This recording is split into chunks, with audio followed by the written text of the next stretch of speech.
জামাই ষষ্ঠীর কিছু ভিডিও নিয়ে এসেছে। আমি সব ভিডিও করতে পারিনি, আর আমরা খুব সকালেও যেতে পারিনি কারণ আমার শরীরটা একটু খারাপ ছিল। তো সকালে এইসব বাটা টাটা দেওয়ার পর, আমাদেরকে আশীর্বাদ করার পর, সকালের টিফিনে ছিল লুচি, আলু চচ্চড়ি, খই দই মাখা আর মিষ্টি দই এসব ছিল।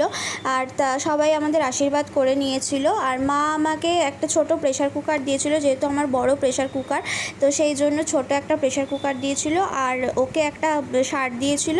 আমি আমার মা বাবাকে দুটো এমার্জেন্সি লাইট গিফট করেছিলাম।